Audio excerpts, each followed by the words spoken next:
كلنا عارفين بنوكيو، الولد الخشب اللي لما بيكدب مناخيره بتكبر. ولو ما تعرفوش اديك عرفته. بس تعالى نسال شويه اسئله. ليه يا ترى بنوكيو هو الوحيد اللي كان بيتعاقب على الكذب؟ اشمعنى الكذب يعني؟ ليه مش بيتعاقب على اي حاجه تانية؟ وازاي انا هيقدر يبقى صادق طول عمره عشان مناخيره ما تكبرش؟ ما الجمله الشيطانيه كلنا عارفينها وبنرددها. كله بيكذب محدش ما بيكذب. صح؟ صح. غلط. ماشي. رسولنا قال لما سئل صلى الله عليه وسلم: أيكون المؤمن جبانا؟ قال نعم. ثم سئل: أيكون المؤمن بخيلا؟ قال نعم. ثم سئل: أيكون المؤمن كاذبا؟ قال لا. فما تخليش وشه يسوحك وتأكد ان المؤمن ما بيكذبش. تعال بقى نرجع لبنوكيو، ولو مش فاكر قصته تعال اقول لك القصه كده على السريع. استنادا بفيلم بنوكيو سنه 2022. القصه بتتكلم عن راجل عجوز اسمه جيبيتو. مراته وابنه ميتين وشغلته انه يبيع ساعات. بس قرر انه ما يبيعش الساعات اللي مراته بتحبها باي ثمن عشان يفكروه بيها، ومن كتر وحدته جيبيتو قرر انه يصنع دميه خشبيه يلعب معاها ويرقص معاها وتسليه في وحدته. وبعد ما لعب معاها شويه دخل ينام، وقبل ما ينام بيشوف نجمه في السماء فيقرر انه يتمنى امنيه، وامنيته تكون ان بينوكيو يكون ولد حقيقي. بعد ما جيبيتو ناقص خالص تيجي الجنيه وتصحي بينوكيو، تديله القدره على المشي والكلام والوعي، وبينوكيو بيطلب منها انه يكون ولد حقيقي عشان يخلي ابوه فخور بيه. الجنيه ترد عليه وتقول له عشان تبقى ولد حقيقي لازم تثبت انك شخص صادق ومش اناني. فبيسالها ازاي يقدر يبقى كده، فبتقول له انه لازم يسمع كلام ضميره. وبما انه لسه مش فاهم يعني ايه ضمير، فتجيب صرصار حقل كده كان مبيت عندهم وتقول له انت هتبقى ضمير بينوكيو.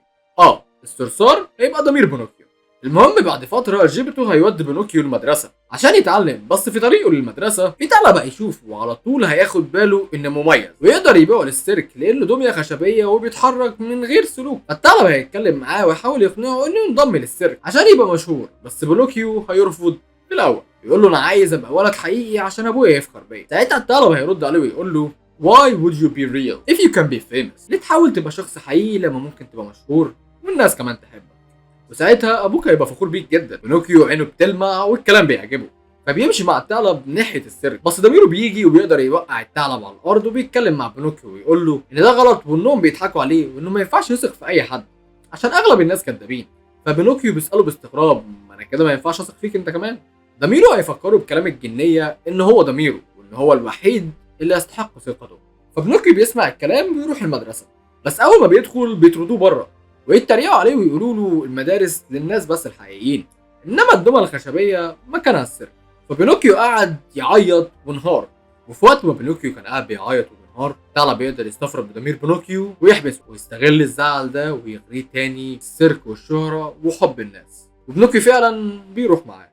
لما يشتغل في السيرك ناس كتير قوي بتيجي عشان تشوف ايه الدميه الخشبيه اللي بتتحرك من غير خيوط دي، بس بينوكيو للاسف بيتوتر ويقع والناس بتضحك عليه. حتى صاحب السيرك بيقول عليه فاشل، فيقوم بعدها يرقص ويبهر الناس ويسقفوا له ويكون مبسوط جدا انه نال اعجابهم. بعد ما العرض بيخلص صاحب السيرك بيحبس بينوكيو في قفص ويقول له انهم هيلفوا العالم وهيعملوا فلوس كتير من وراه. بينوكيو بيطلب منه يوديه لابوه، بس بيتريق عليه ويقول له الابهات عايزين ولاد حقيقيين مش دمى خشبيه. وبنوكيو قاعد مكتئب، ضميره بيهرب من حبسه الثعلب ويروح يتكلم معاه ويحاول يفهمه ان ده كله بسبب اخطائه وانه جري ورا الاغراءات وارضاء الناس. وبنوكيو يبدا ينكر الكلام ده ويقول له ان لا ما جيش ولا الاغراءات وانه ما كانش مبسوط هما بيسقفوا له. وساعتها عقاب الكذب بيبدا يظهر ومناخيره تبدا تطول، فضميره بياخد باله ان في حاجه غلط بتحصل ويقول له ان ده عقاب الكذب. بس هما في الحاله دي ياخدوا بالهم ان مناخير اللي طولت ممكن تساعدهم وتوصلهم للمفتاح، وفعلا بياخدوا المفتاح ويحرروا بينوكيو.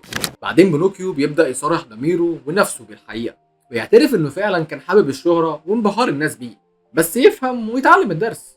ويا دوبك اول ما يهربوا من السيرك عربيه بتخبطهم وبلوكيو بيلاقي نفسه قاعد على عربيه مع ولد تاني، والولد يقول له احنا رايحين حته اسمها ارض المتعه خاليه من المسؤوليات والاباء والقوانين والحاجات الخنيقه دي. لما يوصلوا ارض المتعه بلوكيو يلاقي فيها العاب كتير اشكال والوان، بس كل لعبه منهم بتمثل صفه وحشه فيهم زي لعبه الكذب والغش وتكسير الحاجات. فبنوكيو لوحده من غير مساعده ضميره بيحس ان ابوه مش هيفخر بيه لو عمل الحاجات دي. بس وقتها الراجل المسؤول عن الجزيره قال له بالنص If you said no you a boomer and you will ruin it for everybody else. لو رفضت تعمل زيهم هيتقفلوا منك وهتبوظ المتعه عليهم كلهم. بنوكيو ساعتها بيقرر انه يتراجع عن اصراره ويبدا يلعب معاهم، وشويه بشويه بيبدا يتبسط ويستمتع ويبقى زيهم بالظبط، وضميره ده كله قاعد بيدور عليه. المهم ضميره اول ما بيوصل القريه بتقابله شويه مشاكل ويقع بالغلط في مكان بيلاقيه مليان حمير، وفي وحوش دخانيه بتحبس الحمير دي في القفص ويشحنوهم للبيع. وبسرعه ضميره بيفهم ان دول هم الاطفال اللي غرقوا في المتع ونسيوا نفسهم، وان ده هيبقى مصير بينوكيو لو فضل في المكان ده. وقتها كان بينوكيو بيلعب بلياردو مع واحد من الاطفال، والطفل كان بيغش في اللعبه. ولما بينوكيو واجهه لازم تغش احيانا، كل الناس الحقيقيين بيغشوا. بينوكيو بيبص في الارض بصدمه بس ما بيلحقش، لانه بيبدا يلاحظ ودان حمار بتخرج من راس الطفل، وبعدين ايديه بتتحول لحواف الحمار ورجليه، ويبدا يتحول كله لحمار، وبيشتغل بقى نهيق وتكسير في المكان. في اللحظه دي ضمير بينوكيو بيدخل، وبنوكيو بيبدا يتحول هو كمان. بس ضميره بيقول له يلا نهرب بسرعه من الجزيره دي. وساعتها بيلاقي قارب وبياخدوه وبيقولوا لهم سلام يا ولاد العبيطه. بنوكيو يرجع البيت بسرعه عشان يدور على ابوه ويتاسف له، بس ما يلاقوهوش هناك، ويبص في البيت يلاقيه فاضي خالص، مفيش ولا ساعه من الساعات اللي ابوه كان بيحتفظ بيها. بتيجي حمام صاحبه ابوه وتقول لبنوكيو ان ابوه باع كل الساعات اللي كان رافض يبيعها عشان يشتري مركب ويدور على بنوكيو. بنوكيو بيجري بسرعه ويدور على ابوه عشان يلحقه. اول ما بيوصل عند الشط بيلاقي عربيه السيرك معديه، فيخاف ويستخبى، بس بتجيله صاحبته من السيرك وتطمنه وتقول له ان صاحب السيرك اتقبض عليه، وان هي حاليا صاحبه السيرك، وكله بيتعامل باحترام وحب مع بعضه، وتعرض عليه ان هو يرجع للسيرك تاني ويبقى نجم زي ما هو كان عايز في الاول. بنوكيو عينيه بتلمع من العرض، بس بيفكر لوهله ويقول لها انه ممتن لعرضها، بس عنده حاجات اهم لازم يعملها فلازم يرفض. فبتودعه وتقول له انها تستناه الموسم الجاي عشان ينضم ليهم. بنوكيو بيلاقي ابوه في البحر وبيتاسف له ويحكي له عن كل اللي عمله وتعلمه الاسبوع اللي فات، اليوم. ابوه يبص له ويتعجب ويقول له ياه، عملت ده كله في يوم واحد؟ انا ما قدرتش اعمل اي حاجه من دي طول حياتي. ده انا نفسي كنت فاكره اسبوع. ده راح واتعلم وضميره اتقبض عليه مرتين ووقع عند الحمير والواد كان هيتحول خلاص، ده كله في يوم؟ ده ايه 48 ساعه ده ولا قد ايه ده؟ بعدين ابوه بيتاسف له انه حط عليه ضغط ان هو عايزه ولد حقيقي، ويقول له انا عايزك زي ما انت كده. وفعلا بنوكيو ما بيبقاش ولد حقيقي لان هو اساسا ولد حقيقي. كده القصه خلصت، يلا ندخل بقى على الفيديو. مبدئيا انا اخترت الفيلم مش الروايه ولا الكرتون القديم عشان بيحاكي عصرنا اكتر، لكن كله قايم على نفس الفكره تقريبا. وطبعا ده تلخيص مخل للفيلم، بس انا بفكرك بالاحداث لو كنت شفته. لو ما كنتش شفته فممكن بعد الفيديو تروح تشوفه عشان برضو الفكره توضح لك. ما تقلقش، ده فيلم كرتون ما فيهوش عطس كتير، ما فيهوش عطس اصلا. المهم يلا نجاوب على اسئله الفيديو معموله عشانها اساسا. اولا ليه بنوكيو هو الوحيد اللي بيتعاقب في القصه على الكذب بان مراخيره بتطول؟ لان بنوكيو هو الوحيد اللي طلب يبقى حقيقي. الموضوع مش دميه خشبيه مقابل لحم ودم، الموضوع هل انت فعلا حقيقي؟ طب هل طلبت حتى تبقى حقيقي؟ بنوكيو طلب ده، فبالتالي الجنيه ادت له مرجع اللي هو ضميره عشان يعرفوا الصح من الغلط، وادت له دلاله وهي مناخيره اللي بتطول عشان تفوقه لو ضل طريقه. وطريقه كان مليان بالاختبارات عشان يشوف هل فعلا هيكمل في الصح ولا المغريات هتلهيه. انما باقي الاطفال والناس اللي في الكرتون ما طلبوش يبقوا حقيقيين، هما مش مهتمين اصلا، او كبرهم مصور لهم انهم حقيقيين منذ الولاده بالاستحقاقيه كده. مش بيفكرك بحاجه ده؟ الفكره دي هتلاقيها نفس طريقه معامله ربنا للكافرين والمؤمنين. ربنا ما بيساويش بينهم في المعامله في الدنيا ابدا. لو تبص في القران لما ربنا بيتكلم عن ذنوب الكافرين بيقول فلما نسوا ما ذكروا به فتحنا عليهم أبواب كل شيء حتى إذا فرحوا بما أوتوا أخذناهم بغتة فإذا هم مبلسون. اللي هو انت نسيت نفسك ومش مهتم تبقى كويس؟ طب خلاص عيش براحتك، اعمل اللي انت عايزه لحد ما يجي لك يوم.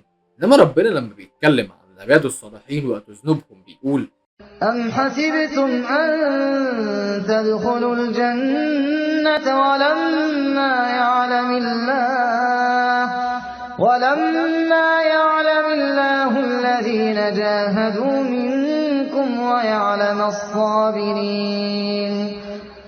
ولنبلونكم حتى نعلم المجاهدين منكم والصابرين ونبلو أخباركم. لا انت طلبت تبقى كويس، انت عايز تمشي الطريق الصح، فلازم يكون في ابتلاءات واختبارات، مش صلاح مداح كده. الا ان سلعة الله غالية، الا ان سلعة الله الجنة. طيب كده احنا فهمنا ليه بنوكيو هو الوحيد اللي كان بيتعاقب في القصة، بس ليه الكذب؟ اشمعنى الكذب يعني هو اللي مش هيخليه يبقى حقيقي؟ من وجهة نظري وغالبا من وجهة نظر الكاتب ان الكذب هو اسوأ خطيئة ممكن الانسان يرتكبها. مش عشان الكذب بيأذي الناس وممكن يوقعهم في بعض ويشعل حروب ويفتح ابواب كتير جدا للشيطان وينشر البغض والتزييف والتلاعب، وحاجات تانية كتير قوي زي الزفت، بالرغم من ان الحاجات دي لوحدها كافيه انها تخلي الكذب من اكبر كبائر الاخطاء. ولكن تعال نبص من ناحيه تانية، الكذب مؤذي جدا للناس اللي بتكذب عليها، لكن عمرك فكرت بيعمل ايه في الكذاب نفسه؟ دايما لما بحس حد بيكذب عليا بقول له ماشي انا هعديها وربنا يغفر لك، لكن اوعى تكذب على نفسك. فكره انك تكذب على نفسك او تكذب الكذبه وتصدقها دي مش مجرد كلام، ده اللي بيحصل مع الكذابين بجد. مع الوقت بيلاقي نفسه ان هو لازم يقنع نفسه بالكذب عشان يقنع بيها غيره، ومع الوقت دي بتبقى عاده وبيبدا يعملها بدون وعي. زي مثلا لما تكون متعود تعلق المفاتيح اول ما تخش البيت، اوقات ما بتبقاش فاكر انك علقتها بس بتلاقيها برضو متعلقه، فتخيل كده ما تكونش فاكر انك كذبت لكنك بالفعل كذبت. لا تاني، ما تبقاش فاكر انك كذبت لكنك بالفعل برضو كذبت. الواقع بتاع الكذاب بيتشوه مع الوقت، مش هيعرف يفرق ما بين الكذب والحقيقه. هتلاقيه بدا يصنف الكذب الابيض واسود ورمادي واخفاء حقيقه وتلاعب بالكلام. مصطلحات كتيره كده ما تعرفش هو جابها من كتر ما بقى محترف في الكذب ولا جابها من كتر ما هو مش عايز يسميه كذب عشان واقع الكلمه تقيله على مسمعه. الحقيقه والكذب عند الكذاب الخط اللي بينهم بيفضل يتقلص لحد ما يبقى شفاف ويبقوا الاتنين زي بعض. قال الكذب زي ما قال الحقيقه، وانه مصدق الكذبه زي ما هو مصدق الحقيقه، وهو حرفيا تلاعب بنفسه وكذب على نفسه ونفسه اتشوهت ومراخيره وصلت عندنا لشارع الهرم وقافلينه من وقتها والفلوكس بيروح يلف من الترسه. انا لو فتحت لنفسي مجال عن الكذب ومساوئه مش هنخلص، فهكتفي هنا عشان لسه في نقطه تانية مهمه. طب ازاي بينوكيو هيقدر يبقى صادق على طول؟ يعني هو في حد ما بيكذبش؟ دلوقتي المفروض نبقى فاهمين ان في ناس ما بتكذبش فعلا ولو حتى قليلين، وفي اللي تحتهم على طول واللي هم بيتحروا الصدق، ودول ان كانوا بيكذبوا ولكن بيحاولوا على قد ما يقدروا ما يكذبوش ويركزوا فين الكذب وفين الحقيقه. المهم نرجع لبينوكيو. الموضوع بدأ مع بينوكيو بإغراء بسيط ويحاول يوزه ويخليه يعمل حاجات هو المفروض ما يعملهاش، ولكن بما ان بينوكيو كان عنده مرجع وهو ضميره وهو الشيء الوحيد اللي يقدر يثق فيه وعارف انه مش هيكذب عليه، سمع كلامه بسهوله وبعد عن المغريات. بس لما بعد عن مرجعه عشان يروح المدرسه وبعدين حصل له دروب في الحياه، المغريات بقت سهله تاثر عليه لانه ما بقاش عنده مرجعه عشان يفوقه. كمان هو في حاله ضعف بسبب الدروب اللي حصل له، لما بدا يمشي ورا المغريات وبدا يحبها ويكون مبسوط بتصفيق الناس ليه والاضواء، لقى نفسه حبيس المغريات دي وبقى مجرد عبد في قفص لنزواته وشهواته. وهنا ضميره يرجع له ويفكره بحياته. هنا تيجي اول كذبه التملص من المسؤوليه والعار. لا انا ما كنتش مبسوط بالمغريات دي وما مشيتش ورا هوايا، انا بس كنت بحاول ابقى ناجح، انا مش بحاول ارضي الناس، انا بحاول ارضي نفسي. الكذبه دي عشان يحاول يبعد عن الشعور بالذنب ويتحمل مسؤوليه افعاله. بس لان بينوكيو معاه دلاله وهي طول مناخيره قدر يفهم انه لا، كان بيكذب ساعتها وبدا يتحمل المسؤوليه ويفهم غلطه ويستخدم اخطاء الماضي بانه يصحح المستقبل، زي ما طول مناخيره اكتر عشان يجيب المفتاح. وبعدين بينوكيو وهو في مرحله التعافي من اخطائه ويا دوبك بيشم نفسه ويدخل على طول على المرحله الثانيه وهي عواقب الافعال. هو بطل يكذب ومش ناوي يمشي ورا المغريات تاني، بس هو غلط قبل كده وده مش هيعدي بسهوله، فيلاقي نفسه وسط ناس شبه نفسه القديمه بتفكروا باخطائه وخطاياه. وفين بينوكيو بتاع زمان اللي كنا بنقضيها السهر وانبساط طول الليل ومش هاممنا حد؟ دلوقتي هتعمل صالح وتبوظ علينا متعتنا. بينوكيو هنا يقع في تاني كذبه، وهي ان هعمل كده بس المره دي وانا معاهم عشان ما يزعلوش، ولما همشي من هنا مش هعمل كده تاني. ولما يغرقوا في المتعه تاني بتظهر العلامات من تاني وضميره يلحقوا ويخرجوا من المكان اللي كان كله بلاوي ويبعدوا عن الناس اللي كل همهم امتاع نفسهم، ولكن مش بالمجان، بل تفضل ودان الحمار وديله اثر وعلامه على اخطائه السابقه وما يتخلصش منهم غير في المرحله الاخيره وهي الاختبار، لما السيرك عرض عليه انه يرجع تاني وان الظروف اتحسنت وخلاص مفيش حبس ولا معامله سيئه تاني. هل هيختار اشباع نفسه والجري ورا هتاف الجمهور ولا هيكمل في طريقه عشان يلاقي ابوه؟ وطبعا بينوكيو بيكمل لطريق ابوه، وهنا يكون اتعلم الدرس وما كدبش على نفسه تاني واستحق يكون ولد حقيقي. اخر حاجه عايز اختم بيها الفيديو ان لو تبص على اللي كتب روايه بينوكيو او حتى الفيلم هتلاقيهم كفار لا يؤمنون بالله، ومع ذلك انا اكدت على كلامهم بايات قرانيه، وده لان اي حد بيدور على الحق وعايز يكون انسان كويس هيلاقي نفسه بطريقه او باخرى بيتبع نسخه رديئه من الدين بتاعنا ويطلق عليها مسميات تانية.